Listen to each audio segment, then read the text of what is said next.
Greetings, salutations, respect, and love. I am Scott, and welcome to the Sunday live Prog stream. With the Sunday Prog service has begun in earnest, as it does every single Sunday. Oh, yeah, what, over a year straight now, the longest running live weekly Prog show on the internet. And here we are today with a fantastic topic. We're talking about the top 10 prog rock comebacks of all time. And what an amazing panel, headlined by none other than Kevin Dodson from the Madrigal Project. Somebody who knows a little something about comebacks, huh, Kevin? How you doing today? I'm doing fantastic. Thanks for having me. We're going to talk a little bit about your brand new album, The 11th Hour. Kevin from Prog Radio, you've been playing the bejesus out of this thing. And it's great awesome. Album. I love this record. Kevin, how you doing today? I'm doing great. Glad to be here. Love this record. Love their first two records, which we really didn't know about until we found this album and we went back, and they're all three albums very good. Okay. We're going to talk a little bit about the discography, because it goes way, way back with the what used to be called Madrigal. He's rebirthed this thing as the Madrigal Project, as Kevin is showing here on his real fancy little graphics there. The first album, Waiting, came out in 1988. And then 8 short years later, On My Hands came out in 1996. And then, oh yeah, how long did we have to wait? Let me take my shoes and socks off here. I don't know. What is that? 28 years, something like that, for the third album, The 11th Hour. It's outstanding. Joining us today to talk about comebacks, besides the two Kevins, I figured why not have a second Scott to balance things out a little bit. Scott G. Davis from Myth of Logic. So we've got two modern prog masterminds on the panel today. Scott, how you doing today? I'm doing real fine. Glad to be here. Well, thanks for being here. I kind of forgot you were going to be part of this panel, so thanks for reminding me. I hope you've got a good top 10 list going. I know I do. I've got the correct list. All you guys can, go first and embarrass yourselves. None other than Cody. Are we running solo, or do we have any Irish partners there with you today? Any Irish partners? No, she's not on with me today. But she was just getting up as I was coming down. Did the crew go back to Ireland? I know she had like some of her peeps from the Republic of Ireland in. Yes, her best friend Fiona and Fiona's boyfriend were here for about a week and a half, and they went back on Thursday. Yes, it was breaking the hearts of the Canadian men all around. Quite a few comments about Fiona. Oh, was there? From the Peanut Gallery last week. So good thing she brought her boyfriend. Awesome. Yeah. Oh, this is going to be a good one, boys and girls. Top 10 comebacks, and Kevin, we're going to listen to a little bit of your new album, The 11th Hour, in a little bit. We got a couple songs queued up that we want to listen to. So I just want to tease it like that. And we're going to go with Cody, and he's going to give us the top 10 prog rock comebacks of all time. According to him, of course, he's going to be wrong. Wayne's not here today, so I can't say he's dead wrong. I'll reserve that to Wayne when we have him on next week. But Cody, what are you looking at?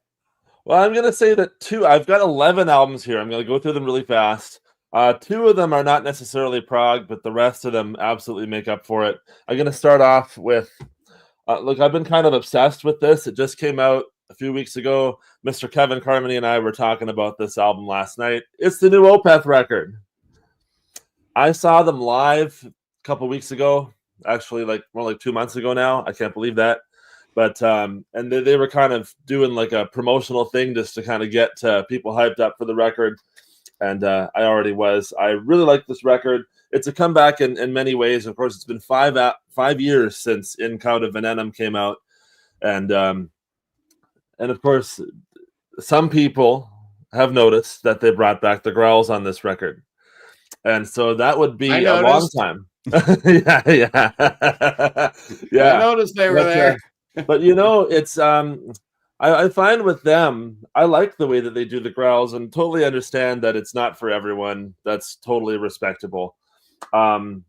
But the way they do it here is kind of like in the voice of like, so the whole album tells the character or tells the story of a father who's passed away and literally left nothing to his family. And the father was really angry when he died. And so that's why the growls are there to accentuate the sort of the character of the dead father, when the last will and testament, That's probably cool. I love it. I'm going to start using that when I'm mad at my kids. Yeah, there you go. Just be like, oh, I'm pissed off. Listen to this record. But no, because it's really cool because there's a lot of, like, Michael does a lot of other characters on the record too. Like there's a daughter who has polio, there's a son, and then all of a sudden Ian Anderson comes in to like guide you through the story. He's sort of like the central scrutinizer here, like, except for with a flute. And he's it's the so central cool. scrutinizer with the flute. He's the central flutenizer. Yeah, there you go. Yeah, Tool would count, and thank you for pointing out that I forgot to mention that one.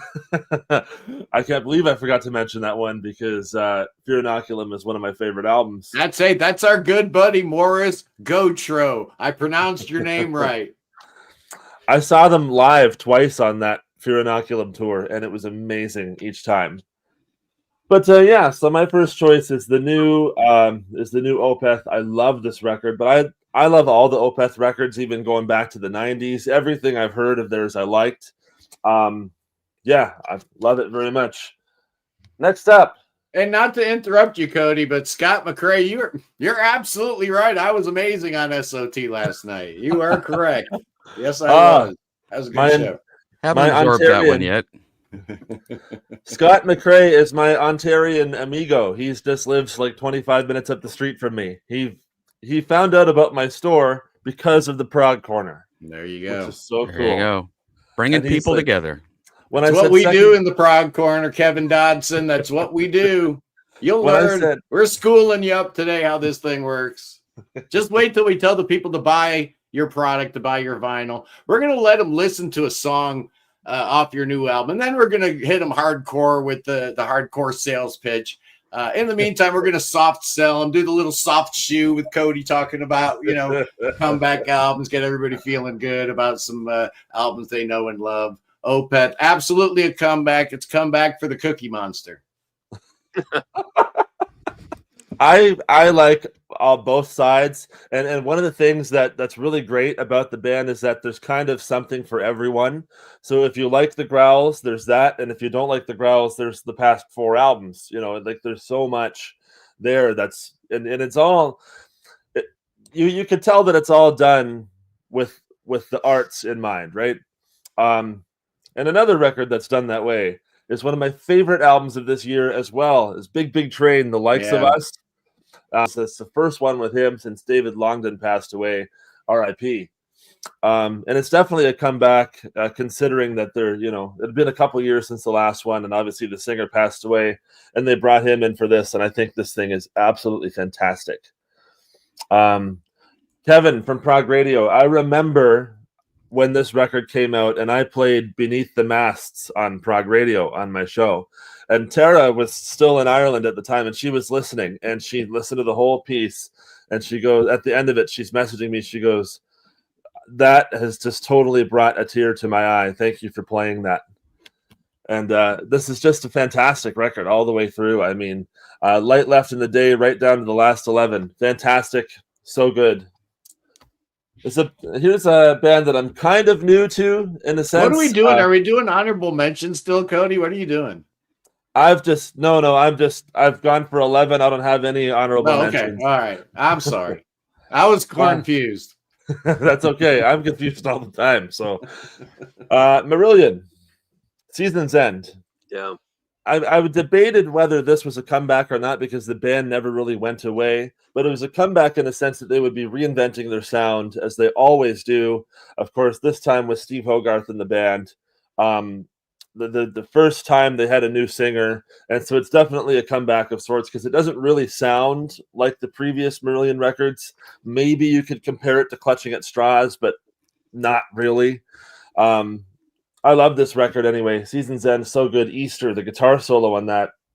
I've talked about it here so many times. I'm just going to spare you, but I love it. The Uninvited Guest. This is just a great album, and I would consider it a comeback album, definitely. Another one here, maybe not necessarily Prog with a capital P, but it had to be mentioned here today, especially with the news that came out yesterday that their drummer just retired.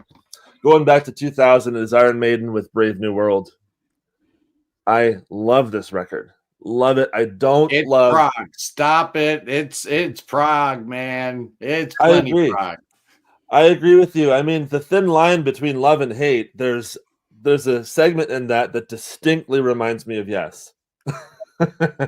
Right at the end. He goes John Anderson in a sense. But yeah, this is such a great record, and I don't really love the one that came before it. It was their second one with singer Blaze Bayley. Yeah, there we go. But having Bruce and Adrian come back to the fold, and then they come out with the Wicker Man, and the rest of the album just has this killer flow to it. I just think it's fantastic. It's love so Prog, man. Out of the Silent Planet.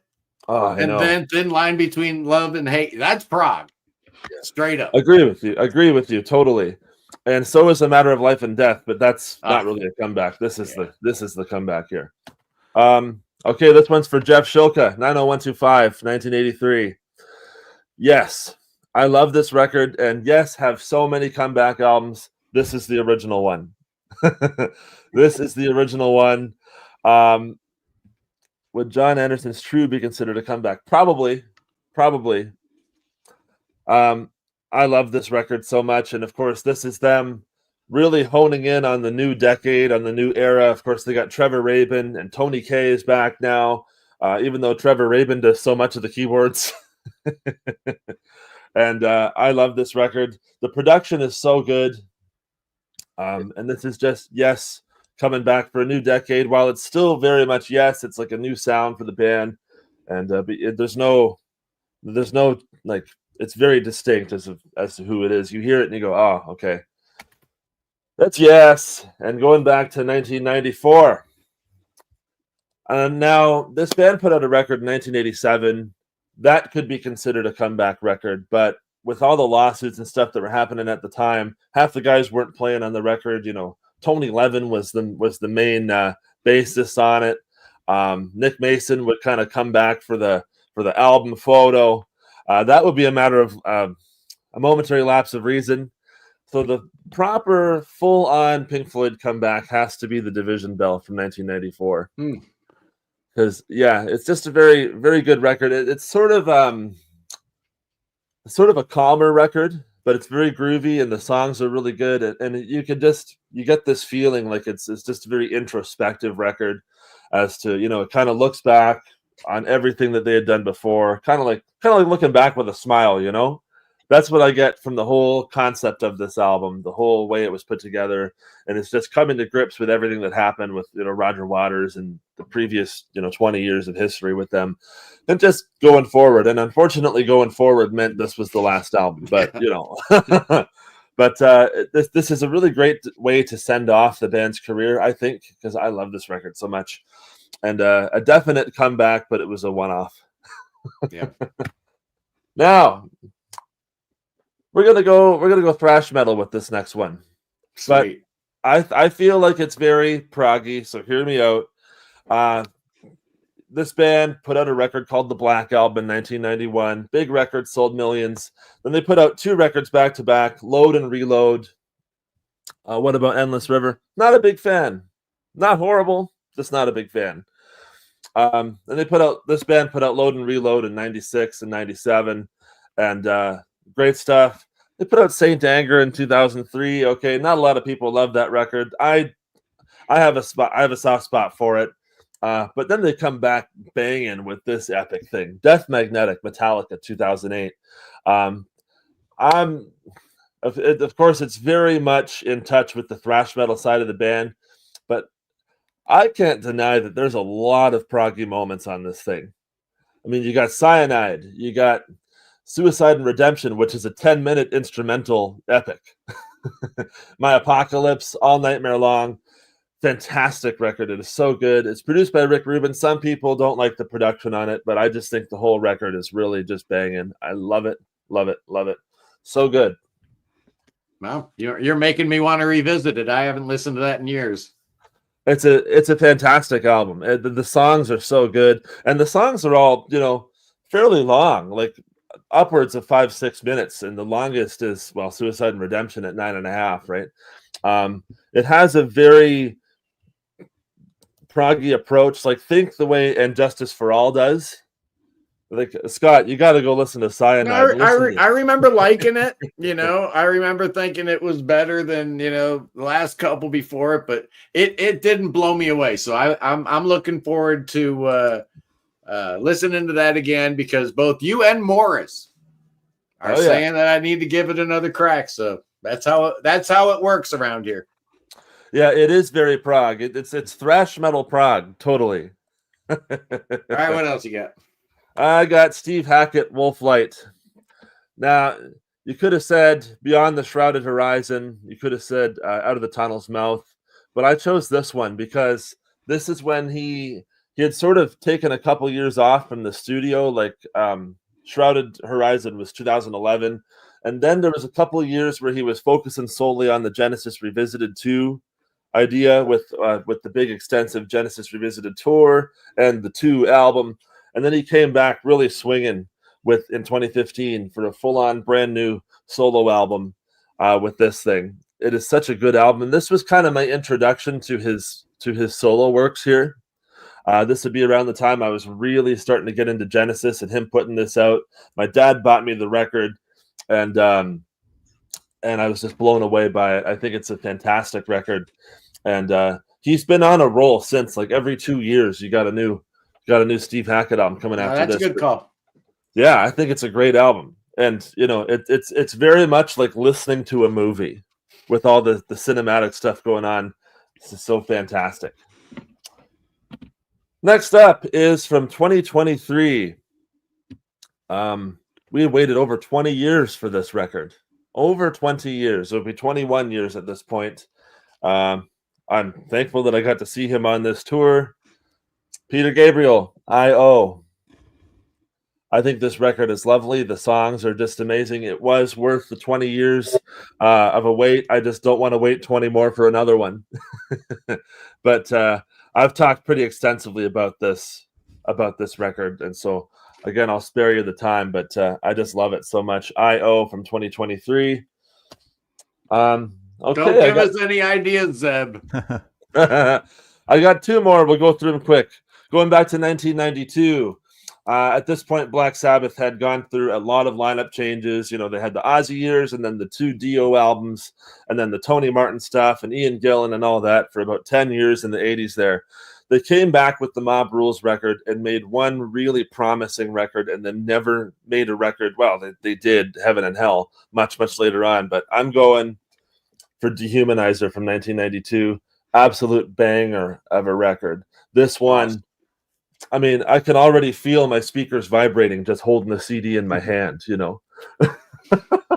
It's like when this comes on, you just got to crank that thing right up. Fantastic record. The whole band is in fine form here. It makes you kind of wish that they had carried on again, but, you know, there was something to do with Ozzy doing the No More Tours thing and them trying to play with him and Dio going, I'm not having any part of it. And the band just kind of broke up again for a long time. But I love this record, Dehumanizer, and it seems to fly under the radar a lot. It does. Everybody talks. Not I love with those me. 2 Dio albums. I Not love with those me. 2 Dio albums. Wait a second. 1, 2. There were 3 Dio albums, man. 4 if you include the Heaven and Hell. Heaven and Hell. one Yeah, too. there's 4. But fantastic record. So good. And my last one is one that came out in 2021, I guess it would have been. And it's a bittersweet thing because the drummer went back to his old band, which we're all really happy about. But at the same time, it feels like I'm never going to get a new record from this band. It's Transatlantic. The Absolute Universe. Absolutely blew my head off when I first listened to this thing.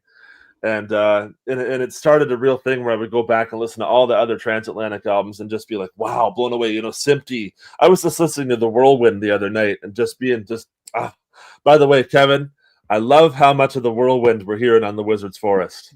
Oh yeah. Killer band, and this is a killer album. And this is the Blu-ray with the 5.1 surround sound mix. It just makes me sad to know that we might not be getting another Transatlantic record. I really kind of hope that we do, if I'm honest. Not gonna happen. Not gonna happen. Yeah. That's not gonna happen. That ship has sailed, and we should rejoice. They left us 5 perfect gems in the constellation of progness. Absolutely. So absolutely. If they did a 6th, come on. You know it wouldn't be any good. You feel it in your bones. It wouldn't be any good. And maybe it's best they're done. They went out on top with this one, and they did. All the guys are just firing on all cylinders here, and that is my 11 albums. Yeah, love it. Awesome. You went really long, and that's okay because it's just keeping the people, really amped up and ready to go. I'm sorry, guys. Because we've got some music to listen to, Kevin. What do we have queued up right now? I want to hear some Madrigal Project. Well, I think we should. Which one do you want to hear? I think we should play Breaking August. It's about 8 minutes, and it's got a little of everything. So if you don't know the music, I think this will hit you right between the eyes and get you turned on by it. Cool. Let's do it. Kevin Dodson, the Madrigal Project. Who's on this track, Kevin? Anybody might have recognized, maybe any names people might need to know? Yeah, well, Oliver Wakeman played keyboards on it, helped me with the arrangement on the Baroque medieval little interim sections throughout the song. And John Van Hout actually played bass on it, so it doesn't have Billy on it yet, but the next song you'll be playing does have Billy and Adam on it. Adam who? Maybe we know this guy, Adam. Adam Holtzman from right now he's with the Steven Wilson band. He was that guy. He played with Miles Davis for I've heard of him. Yeah, like you say, he's not on this one, but you got some big names on this record. So I just wanted the people to know, my brain latches on when you say Oliver Wakeman, Billy Sheehan, Adam Holtzman. I'm like, huh? What? Okay. I'm all ears. So Kevin, roll that thing, man. All right. Breaking August.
The game that gives no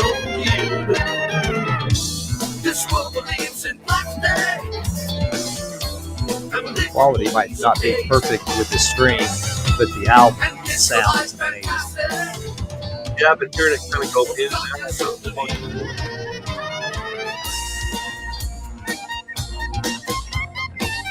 But for those in the chat room, go listen to the album. The production is phenomenal.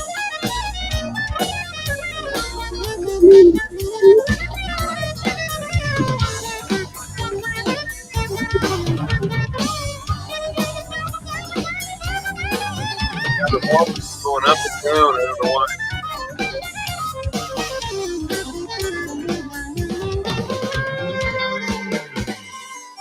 Oliver.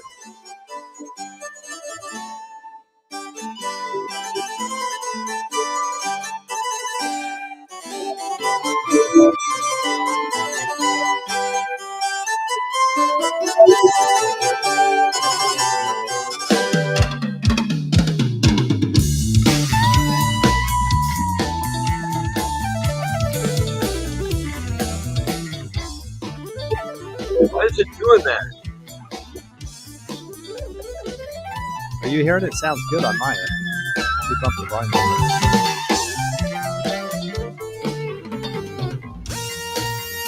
Feels like the volume's going up and down. Yeah. I think it's a StreamYard thing. The stereo image is a bit weird. The drums are not panned at all. The music's amazing, though. Yeah. My God. I like this song a I'm lot. getting my head blown away here. Like, Yeah, I like this song a lot.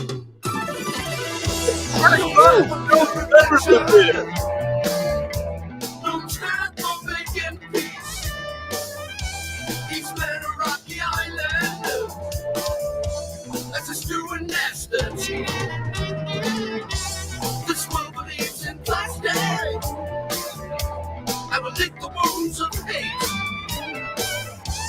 and ditch the light fantastic for the darkness underneath.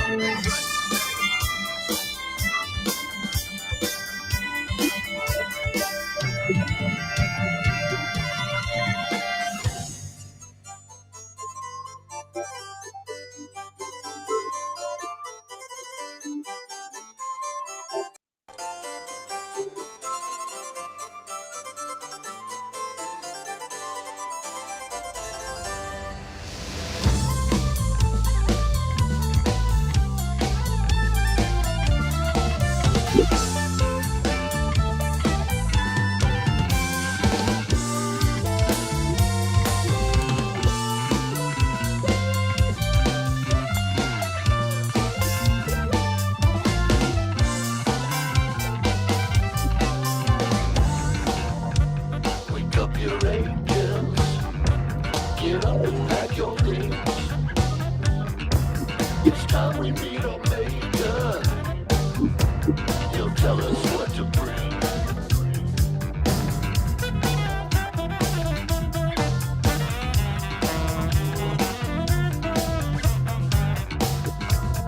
You still having a problem with the audio? Yeah, it's a little audio's a little weird. Let me try something. Oh, Better, right? there it is. Yeah. I had to go into StreamYard and Oh. set stereo. I was gonna say now it sounds. Yeah. Yeah. Now we're going. Okay, now everybody imagine the first half of the song sounding like this. Well, we're gonna play another one. We're gonna play Yeah. another one. I didn't think we were going to, but now we're going to.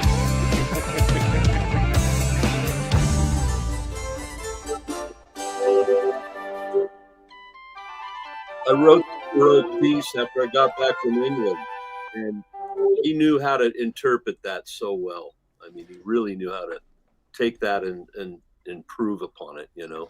is that it? No, I stopped the last little Oh. bit of it. That'll give us time so we can do the other song as well later on. Yeah. Hey, 'cause wow. Yeah, I love that. It's really good. I knew you'd That like was- that, Cody. Oh, I was starting to close my eyes, like, oh yeah, and like hearing that last bit there was just the whole thing was great, especially when you put it in stereo. And Yeah. the drumming is awesome on that.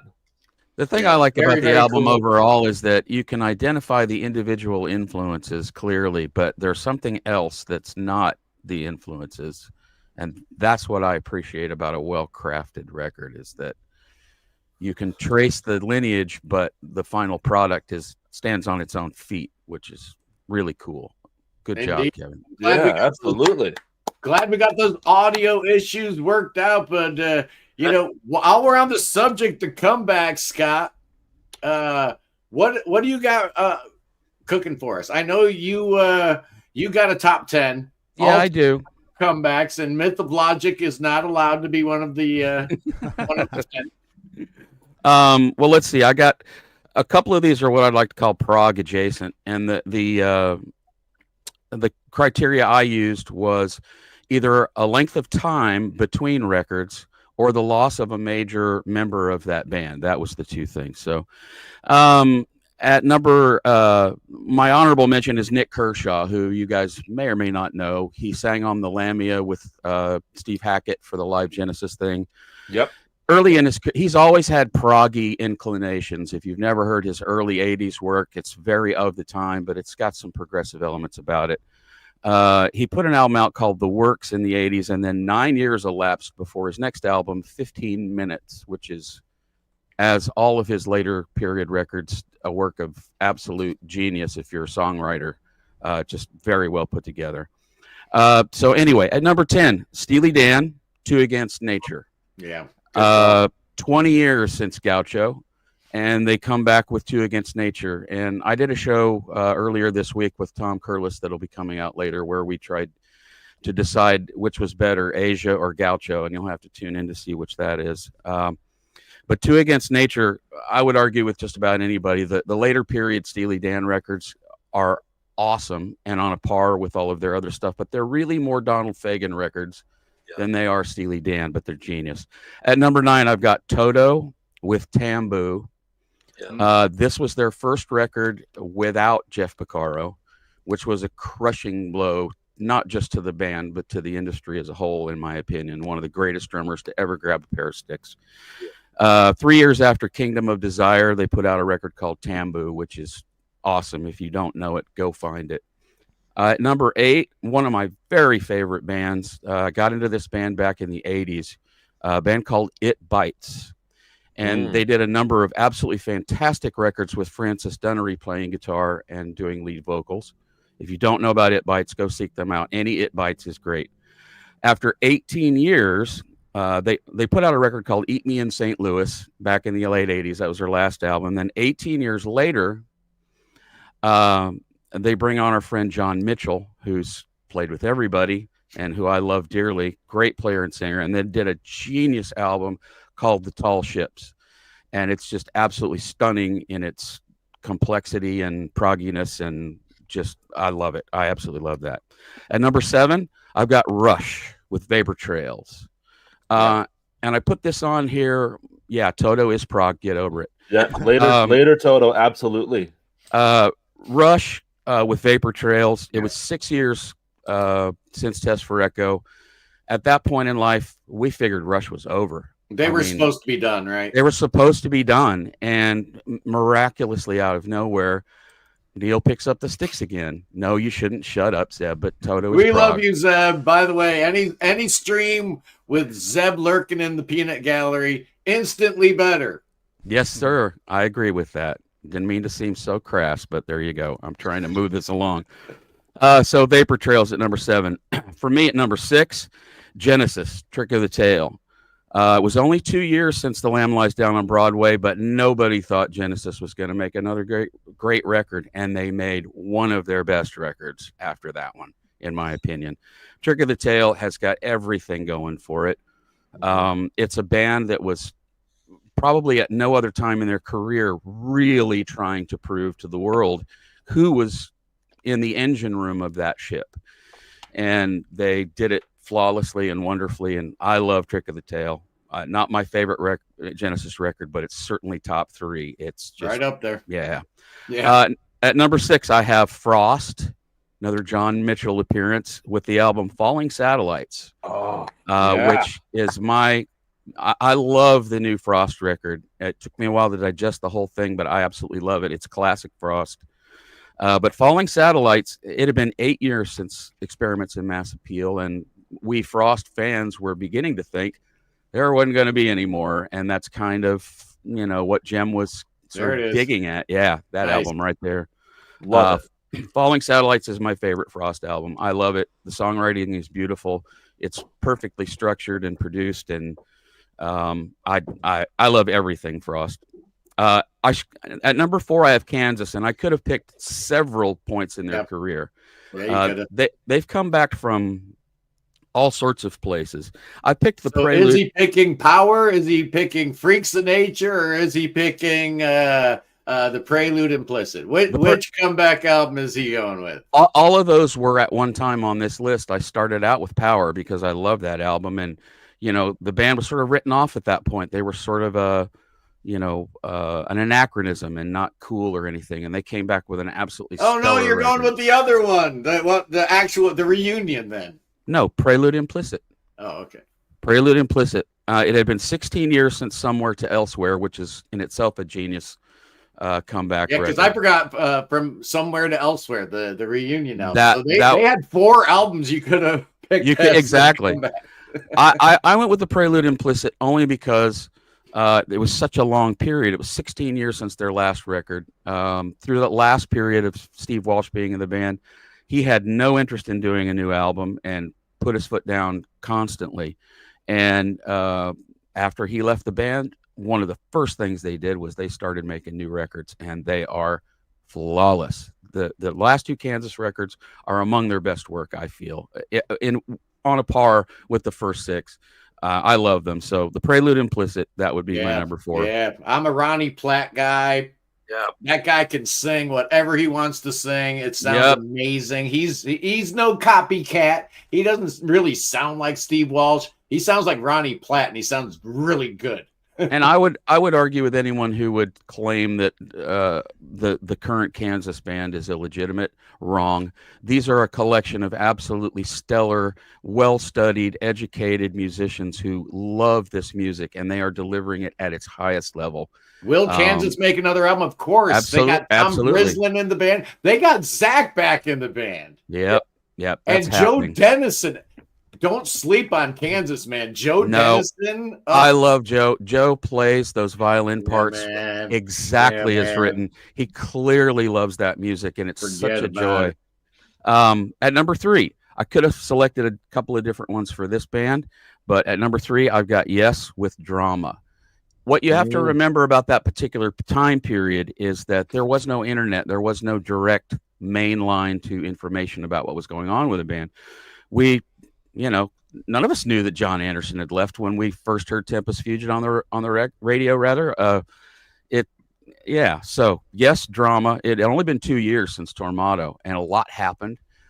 They lost John Anderson, they lost Rick Wakeman, and they made what I feel might be their best album. I love Drama. I love everything about it. It's got ballsy sound. Everything sounds fantastic. Steve plays his ass off. Chris is just bulldozing his way through it. I absolutely love Drama. At number 2, King Crimson, Discipline. In the 7 years since Red came out, a security that King Crimson was never coming back. But like that Christopher Lee Dracula, he rose from the grave once again, and here we had new King Crimson, and it was just a very inspiring moment in time for them to come back with something so vital and so powerful, but so completely different from the old band. They couldn't have been more different, in my opinion. Robert Fripp, that's the only commonality, and of course Bill Bruford. But anyway, so number 2, I've got Discipline. At number 1, Emerson, Lake, and Powell with their self-titled album. It had been 8 years since ELP crashed on Love Beach and left us all with a really bad taste in our mouths. I almost went with Works because it was such a long, torturous 3 years waiting for that record. But I really love the Powell record. It's so powerful and evocative. It definitely... It has elements of its time, 1986, but not so much that it can't be enjoyed and appreciated for what it is, which is an absolutely stellar album by 3 absolutely stellar musicians, all passed unfortunately, but at the top of their game at that point. So my number 1 is Emerson, Lake and Powell. Yeah, that's a good call. That's a better album. I was than, wondering how Scott was going to remember. get ELP in here.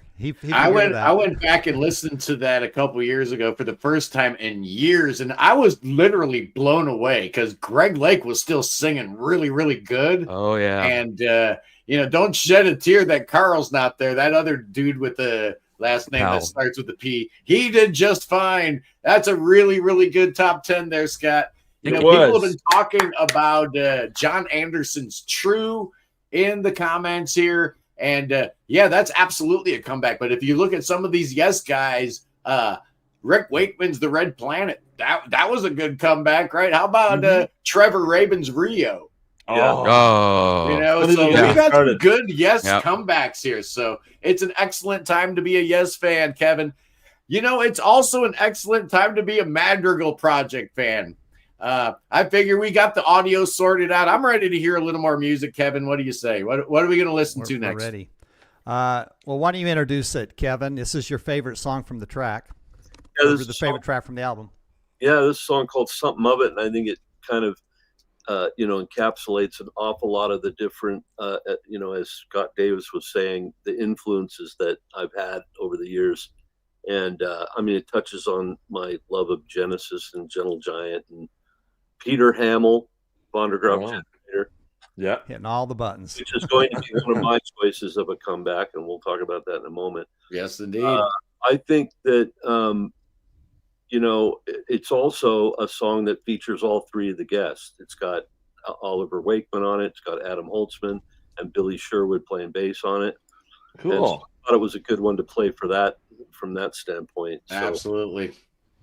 Billy's incredible. Yes. And a great guy, really a gentleman, I know. I met him 5 years ago. He couldn't have been nicer.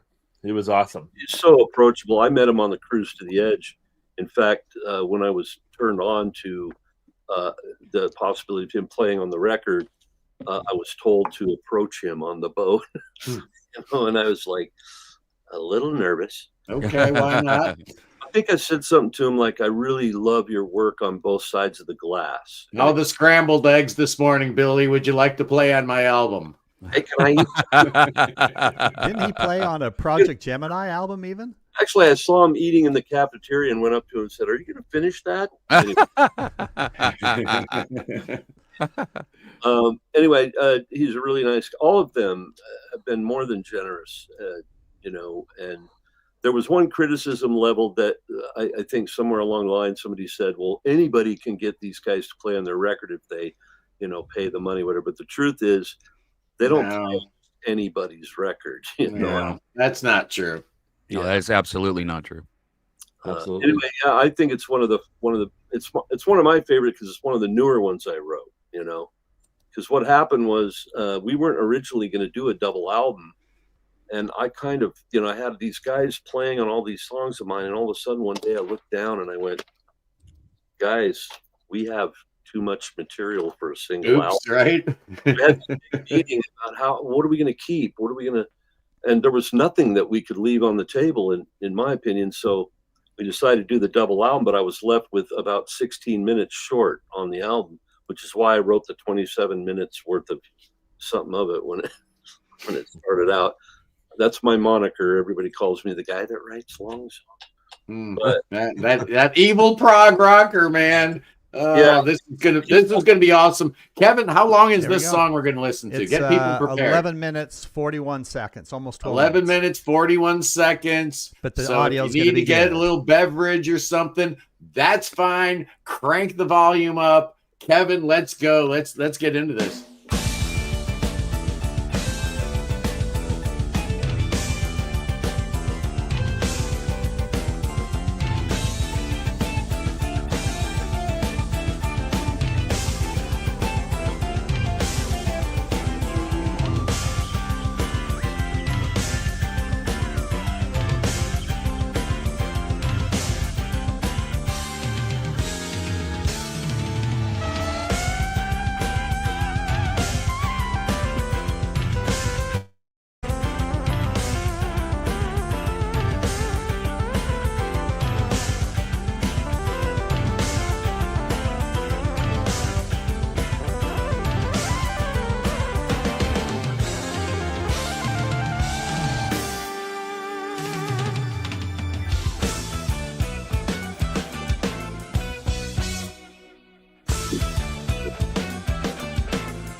Yeah, that drummer is okay, Jeff. Whoever the drummer is in this You song. think? Yeah, I'm hearing the Zappa, Ian. Who was this stage that unrivaled band? Who threw down the gauntlet? Who took the violent land? Who weathered through the pole? Cody figuring it out. I'm a drummer too, so yeah. Together on that.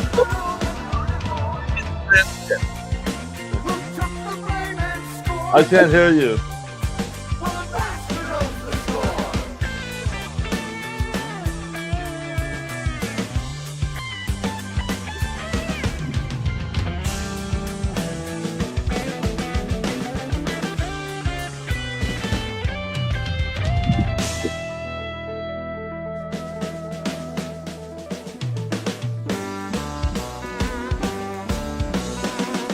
Yeah, this is the first Madrigal project album, but there were 2 Madrigal albums that preceded this.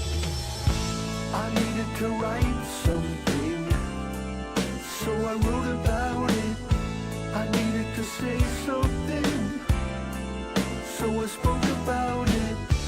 I needed to be something, so I became it. I needed to see something. Which one are you, Kevin? So I saw Look at that. I needed to read something. Which one are you, Kevin?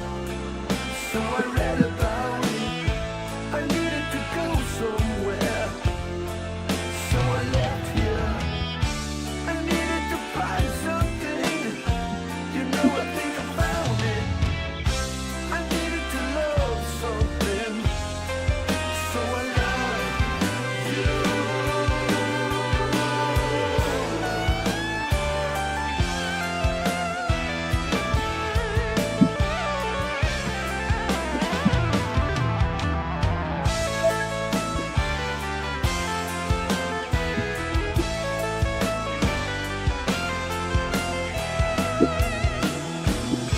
I needed to own something, so I bought it. I needed to give something, so I gave it to you. I needed to talk with you, so we talked about it. I needed to love someone, so I loved you.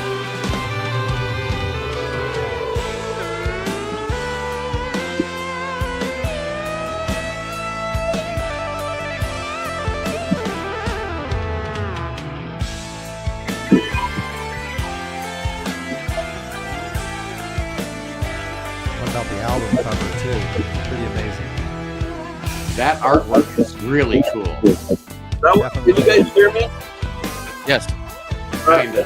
My bio music is the same guy that did the artwork for the film. Definitely one of the best album covers of the year, I think.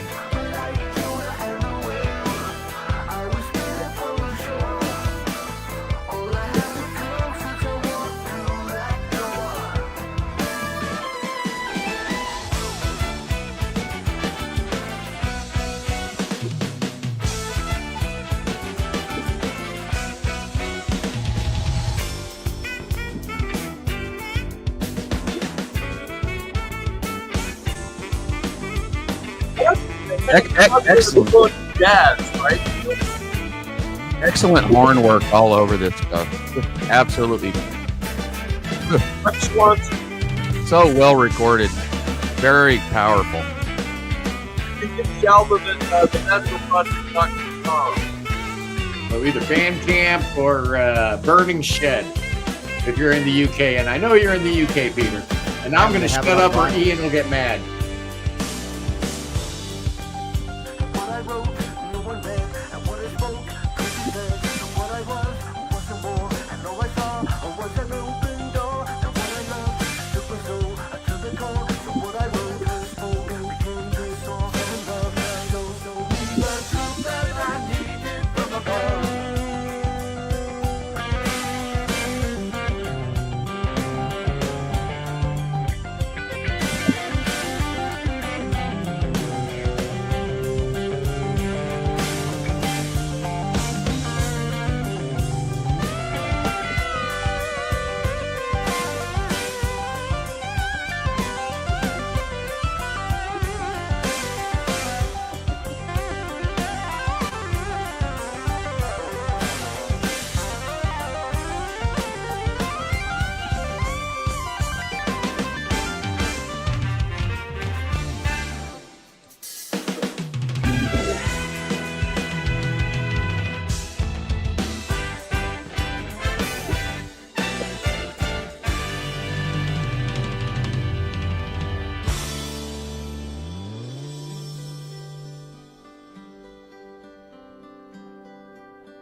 I'm finding myself not wanting to breathe too loudly because Ian's going to be mad at me. Well, you're not doing something right if Ian's not mad at you. Where would we be without Ian? I don't know, man. The world would be a better place. No, just kidding, Ian. We love you. He just said something very true, though. Thank you so much, Scott, for turning us on. Absolutely. I This didn't. is Man. awesome. This was Kevin Dodson created this stuff, man. Just incredible, Kevin. Loving what I'm hearing here. Yeah, Kevin Dodson, this is amazing. I'm loving it, man. I'm going to go back to mute now. Thank you. And from above, it has become. It has become. From above, it was shown. I was loved. I was loved.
There's almost a UK thing about that last section. Oh, yeah. With the guitar solo absolutely. morphing into the mini moog there. Genius. Love it. That was very Alan Holdsworth, wasn't it?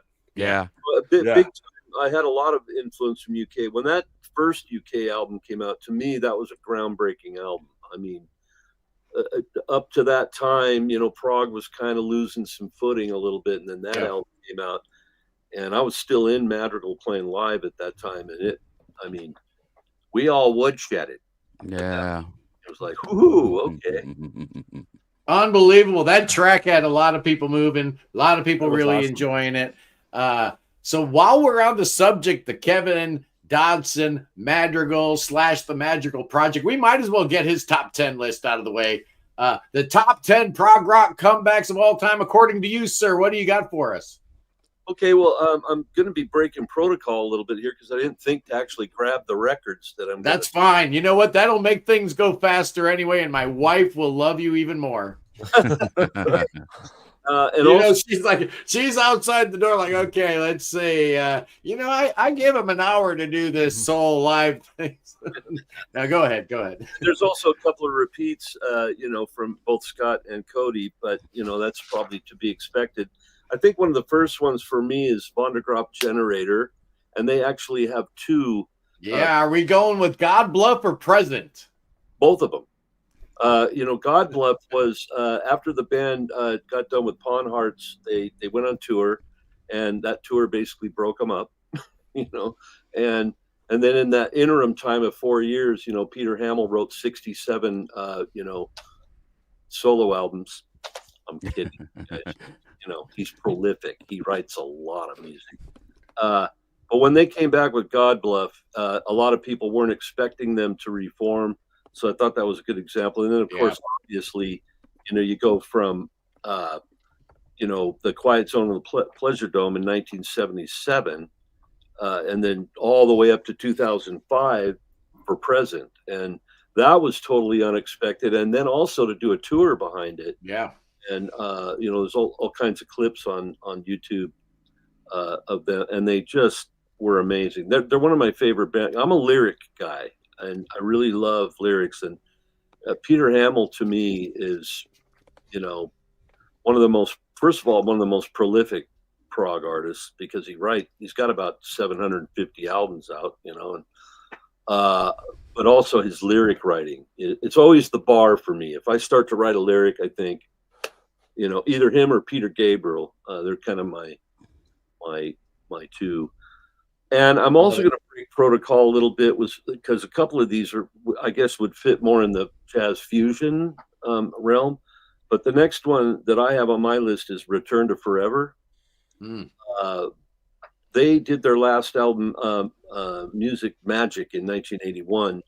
And then they were gone for a long time, all of them doing, solo albums and separate projects. But when they came back, it wasn't until, 2008 they came back with Return, and then did a tour. And so that, again, was, in my opinion, an amazing comeback. Because, again, nobody was expecting Return to Forever to come, get back together and do that. Yeah, that's a good call. I hadn't even thought about Return to Forever. So, yep, very awesome. Good call.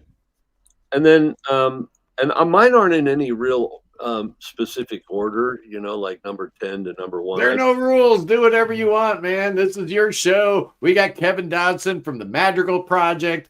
He's going to finish his top 10. And then if you're really, really, really good boys and girls, he's going to show us the vinyl, because you guys need this thing, man. I need this thing. Can you believe Kevin didn't even send it to me? But that's all right. He's going to show it to you. You're going to get all like excited and whatnot. And you're going to order this thing by the tons, so that it's going to make me look really, really good, right? So, you know the drill, boys and girls. I'm sorry, Kevin, I digress.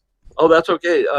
One of the repeats would be, of course, and I don't need to really, pontificate on it much more, because you guys did such a great job, which is Peter Gabriel, And for me, it was Up, not, I forgot the names of them written down, but it has 2 albums that were, covers, like doing cover songs, and they weren't original albums. So from Up to I.O., and I.O. is an incredible album. I agree with Cody on that. It is, it's pretty much in my 5-disc CD player and has been living there. All right, a little bit of housekeeping, Kevin. Depeche Muse is the back of his vinyl from Dodson says 2023. I'm guessing it's the publishing's 2023. The actual release date's 2024. You want to clarify that? Yeah, the copyrights and publishing were put together in 2023, but we always knew it was not going to be released until 2023. So it's an official 2024 release, so don't get it twisted, all you people that are putting your year-end lists together. The 11th hour counts. That's why it's important. Okay, great. Okay, and then probably another repeat would be, I totally agree with Scott on the Lamb Lies, but mine goes from Lamb Lies Down on Broadway to Trick of a Tail. Well, actually, the same thing you said, right? Yeah. Because no one, everyone's thinking Genesis is done. Yep.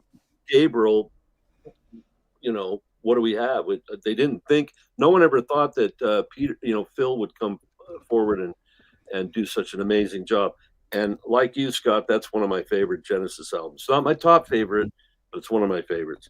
Yep. And then another sort of fusion band is Soft Machine, the Camp Christine. Soft Machine did their last album in 1981, Land of Cocaine 1, which is I don't know if they meant cocaine. It's not spelled cocaine. It's spelled differently, but make your own inference there, whatever. But and then so they didn't come out with another record till 2018 called Hidden Details. And as a matter of fact, my wife and I, my daughter, flew to Portland, Oregon, and saw that show in this little theater. It was more of a community play type theater, children's plays or something. So it didn't have very big capacity, small audience, very intimate. Theo Travis, Mike Etheridge. Who else is in the band now? They had of course they had one of my favorite drummers, John Marshall. Oh yeah. Oh, John Marshall was still with us. Yes. Yes, and he was 81 years old, and they kind of had to help him out on stage. But once he got behind that kit, man, shut up. Wow. Geez, chills up and down my spine. And they had, and I always get this Roy Babington. Is that the correct pronunciation? Roy, yeah, they had the bass player Roy Babington. So the two original members. Wow. And the thing is that my wife and I had gotten tickets in Portland. We didn't know that they were going to be playing in Seattle the next night, which is much closer to where I live. And my daughter, who I brought up, faithfully on Prog Rock, everyone, she's, she actually works at the Semple Lab on the University of Washington campus. She works with a particle collider accelerator.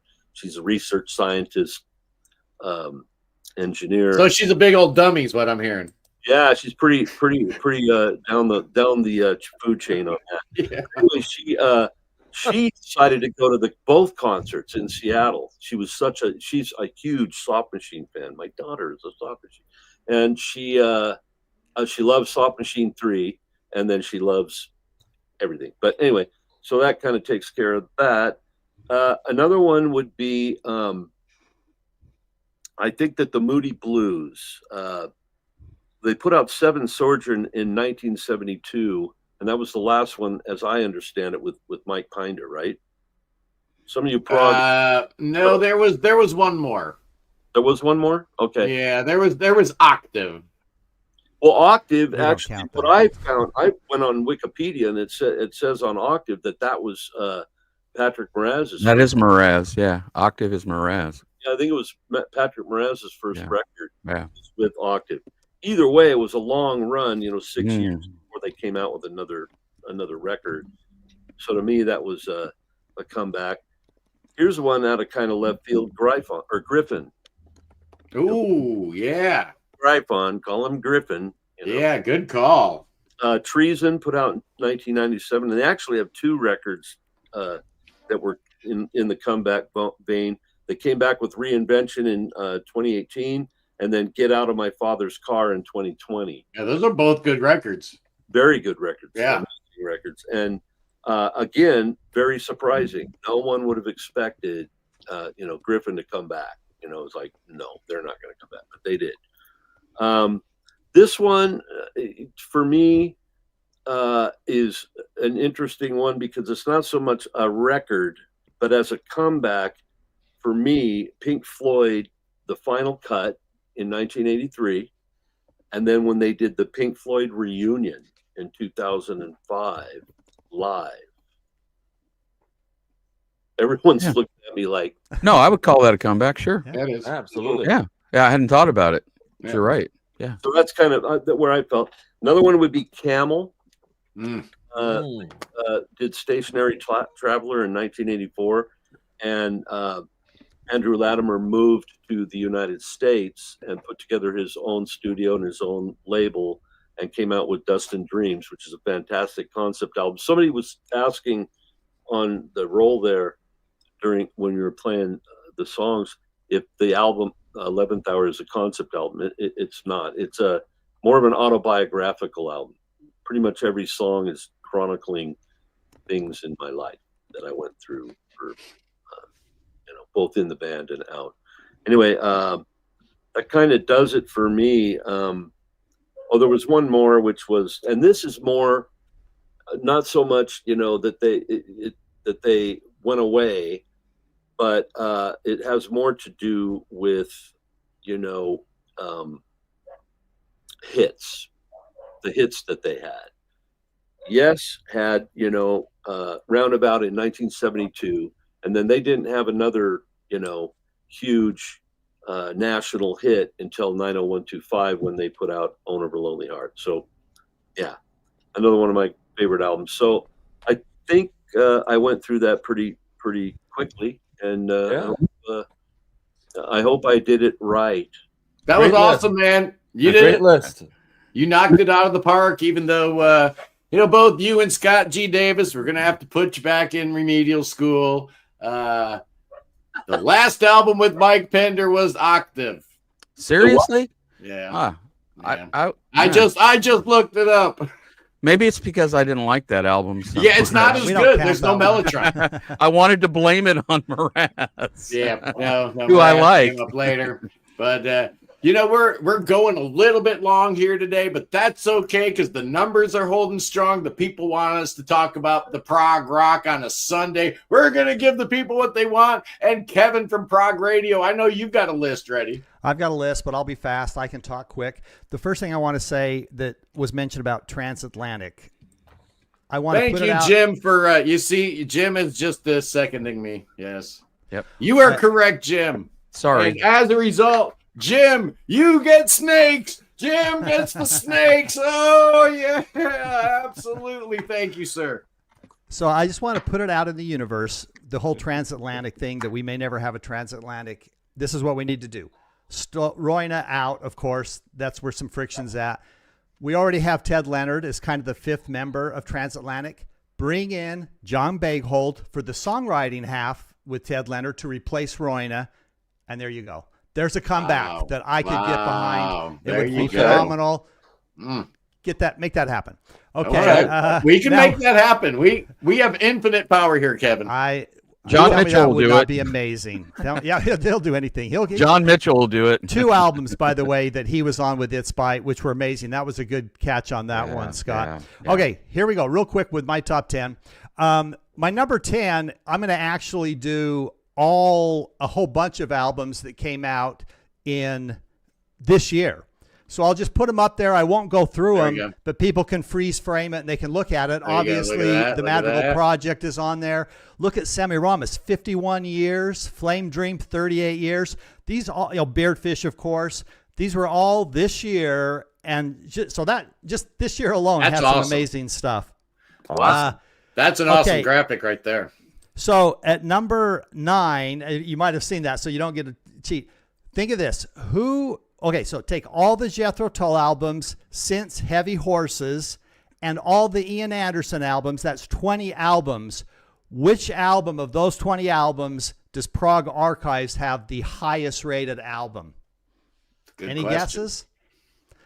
I'm going to give you the answer because it's my number 9. Because to me, I was hoping, please, Jethro Tull, let this be the first of a great comeback. Thick as a Brick 2. Oh, yeah. In the last 40 whatever years that is, 20 albums, that's the highest ranked album. And I love that album, and I wish more of that vein would have happened. And it's not just because I'm a Thick as a Brick freak, but that's a great album. Number 8 has been talked about, and that's The Mission with Styx, and then the follow-on with Crash of the Crown. Yeah. Again, Will Ivankovich, a big part of that comeback for those guys, but really And- 2 amazing prog albums. He's And the of whole course, reason. Canadian. Lawrence. We're going to talk about Lawrence too. Yeah, got to mention him. But Lawrence came in a little bit earlier though for a few albums, but I agree. Lawrence and Will, huge impact on this Will's band. the songwriting genius behind the whole thing right now. Yeah, I and gotta tell live, you- Lawrence. I makes got to the tell you, live shows Lawrence. Lawrence is one of the nicest people you could ever imagine meeting. Just saying, he's Yeah, awesome. I believe it. Okay, number 7 has been mentioned. Vandergraaf with Presence. Number 6 has been mentioned. Oops. Let me get my thing. Big Train. And again, these guys could have a few moments where they've had to deal with stuff, bringing Nick in and stuff. So that's a good one. Okay, let's get to number 5. Porcupine Tree. I don't think that one was mentioned. No, but it I'll was throw not. that out That's there. an excellent call. Yeah, after 13 years, why not? Number 4 has not happened yet, but fingers crossed it's going to be number 4. Yeah. There we go. With Portnoy coming back. I mean, that it can't get much more epic than that reunion. I'm loving seeing that. Do we Number like the new song? Do we like the Broken Man I better like than both the first of them. one? I like them both. I got big hopes for this album, so we got our fingers crossed. Yeah. Number 3, been mentioned, but I'm going to put a twist on it, and that's Marillion, but I'm going to jump to Brave. Yeah. Because to me, that's when I knew H is going to make this thing work. The previous 2, good stuff, but I think when I heard Brave, bam, this thing's going to work. Number 2 has been mentioned, King Crimson, Discipline, completely reinvent the band and send them off on more years to come. Number 1, it's been mentioned, but still, picture you leave the amazingness of Peter Gabriel and you find your replacement singer inside the band. I mean, they auditioned all these people. Nobody could do it. What are the odds that you're going to have those 2 amazing performers and vocalists and musicians in the same band to span? So, yeah, Trick or the Tail to me, number 1. They always knew. Amazing. Come on, man. Phil knew. Phil knew from the day he was doing, Oliver Twist when he was a little kid and whatnot. And, Phil knew. He was just playing coy, man. He knew all along he was going to take over that band, but he was just having such a good time doing his thing. Wow, So what a great number 1. 10. Fantastic. I am a huge Trick of the Tail fan, but boys and girls, I promised that I wouldn't steer you wrong. I promised I'd give you the correct order of the greatest comebacks of all time. But first of all, Kevin, show us the vinyl copy of the 11th Hour. Oh, yes. All right. Well, I want to see that. This is the one that, as you would see it in the record stores, it's got the hype sticker there, and there's the Beautiful. back of it. You want that in your collection, boys and girls. Yeah. And then Absolutely. here it is, actually, The gatefold. yes, it's a gatefold. On the left side, as you're looking at it, it indicates what songs which guest player was playing on. That's cool. Are you guys seeing that? I can't. Yeah. No, that's cool, man. Okay. That's awesome. It's a double vinyl available on Bandcamp. It's available on Burning Shed. So if you're in the UK, even if you're in the US, I order stuff from Burning Shed all the time. The shipping's not that bad. I don't want to, no crybabies in Prague, okay? No one said being a Prague fan was cheap, okay? Nobody said this hobby was a cheap hobby. You guys got the money. Stop it. What are you spending your money on? What else? Right? Come on, please. The top 10, here we go. Couple honorable mentions. I've been meaning to get this guy on the show for a while, Kevin.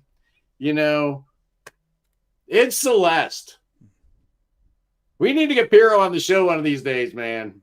He's awesome. What a great comeback. So many great Italian bands making those comebacks because there were so many one-and-done Italian bands, and then they came back with a bunch greatness. of these from this year were Italian bands. Yeah, look at that.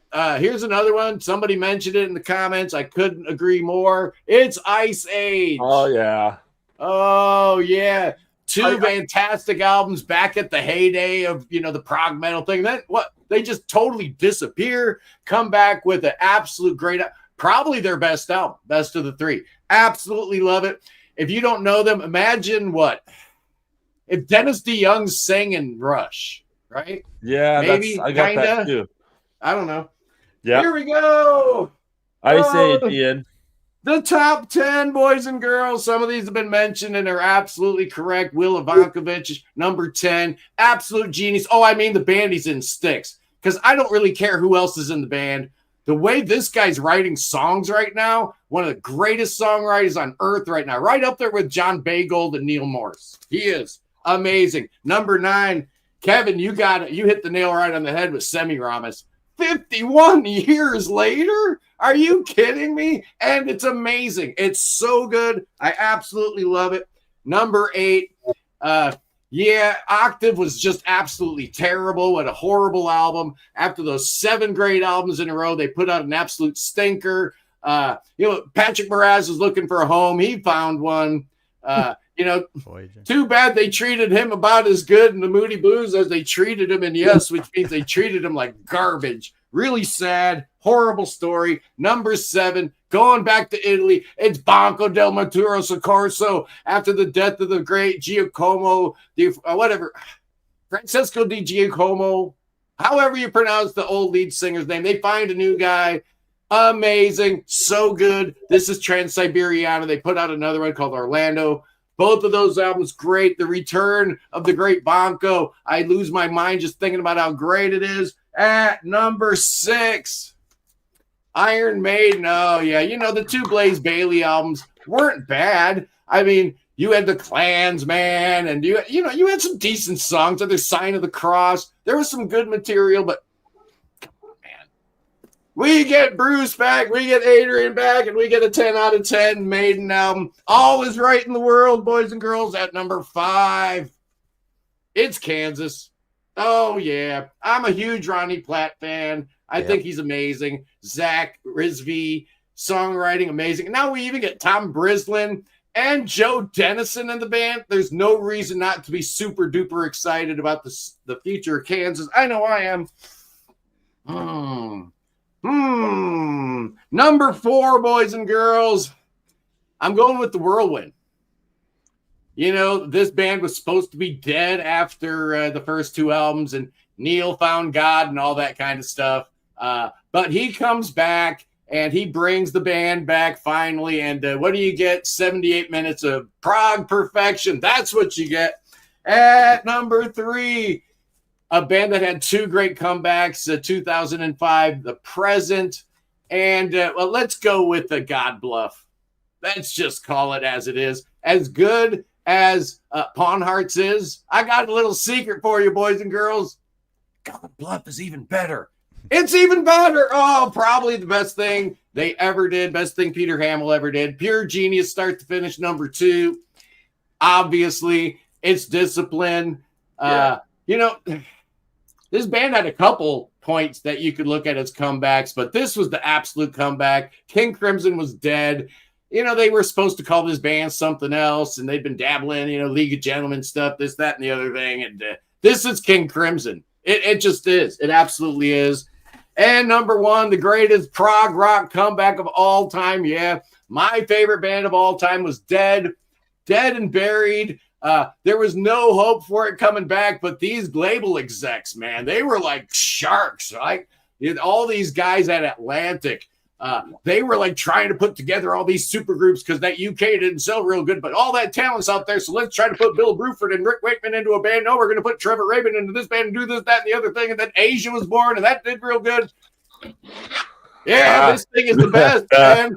This is where it's at. When you talk about just putting all the pieces together, it shouldn't work. Trevor Rabin should not work in this band at all. But you caught him on a time when nobody wanted to do anything but play rock star and hang out in LA and do drugs and party till 4 a.m. Trevor Rabin wanted to work, you know. So he was the absolute right guy at the right time. He had the work ethic. He had the songs, and propelled Yes into a new age. We probably would have never seen Yes in the Rock and Roll Hall of Fame if it weren't for 90125. We probably wouldn't be talking about Yes, you know, like we do now as, you know, the godfathers of all thing prog, right? Had Trevor Rabin not come in, swoop down, save the day, this, that, the other thing. And that's why it's my number 1, boys and girls. I know we went a little long, but, you know, amazing.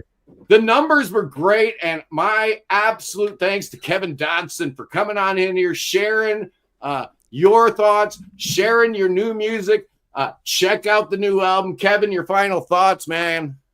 Well, you know, it's great because this was very educational. You guys have turned me on to about 12 bands I've never even heard of. Nice. You know, That's the best part about this show. I thought I knew the Italian prog scene. You know, I've always been into Premiata Feneri Marconi and Banco, and you know, but I'm like, where are all these bands coming from? They just pop up everywhere, man. I guess I just, you know, woodshedding in here, writing songs for so long that I forgot to go out and check out what else is going on. And I feel you. Check out your group, Scott, Myth of Logic, and I'm sorry that I haven't yet. That's fine. A lot of people have. It's out there, man. That's what we're doing. You know, we are just trying to educate the masses, you know, trying to make sure that, you know, some of the smaller voices get a voice because, you know, I could have gone with the obvious, right? I could have gone with the big train, right? But I didn't. Such a good album. Next week, I am doing my top 25 albums of 2024. You know, there's been some that fit this criteria. Somebody mentioned Beardfish. Yeah. Right? Oh, about It's been 8 years. I wonder if they'll make my list at the end of the year. I think they probably will. Or how about a little band that 17 years? It took 17 years for Ritual to come back. And boy, oh boy, did they ever with the story of Mr. Bogged. Part 1. Oh, who knows how long it'll be until we get part 2. But that is going to be Tuesday. Tomorrow, I got a little special episode, Cody. You may want to tune in tomorrow, Cody. I'm doing my top 10 gifts for your wife. Oh, Okay. Yeah, so all men out there with a significant other, tune in. That's tomorrow. Tuesday, I'm doing my top 25. And then I got a special Wednesday episode. We're going to be taking a sneak look at a brand new DVD from Unitopia. Oh, yeah. They got a new DVD Blu-ray coming out, and they just sent it to me. So we're going to be looking at that Wednesday. So it's a packed week, guys. Scott G. Davis, good to have you back, man. always a pleasure. Oh, yeah. Yeah, Kevin, absolutely. Kevin, Cody. love your album. Love your album. Thank you Me so too. Me too, man. That's amazing. I'm going on Bandcamp right now to get a copy of it. Thanks, Awesome. Cody. I'd rather That's what we're all about. Okay, go ahead and get the Bandcamp, but That's right. Go to Bandcamp. Wait, what, Kevin? What did you say? Sorry, I didn't hear you. What did you say? I was kidding. I said you should buy the vinyl, but Oh, I'm That's right. actually Buy more the of a vinyl. vinyl guy. Absolutely. Bring a bunch Let's into your move the record ne- store, Cody, and sell them. It's a great So album. where can we get the vinyl? you can get it on our website at themadrigalproject.com. You can get it on Burning Shed if you're in the UK or Europe, the rest of the world. Actually, right now we're working on getting a distribution deal to get it into the brick and mortar stores more, widespread in this country and hopefully around the world. So any distributing companies out there that are interested in the Madrigal Project, my phone number is on. So what is it? Themadrigalproject.com. Yes. Cool. Good to There know. you go. All Hey, right. the snakes are ready, boys and girls. You know what it's time for? Oh, let's get the snake dance going. I'll see my beautiful people tomorrow as we say what the magic words. Oh, God save the king. I'll see you punks tomorrow. Peace.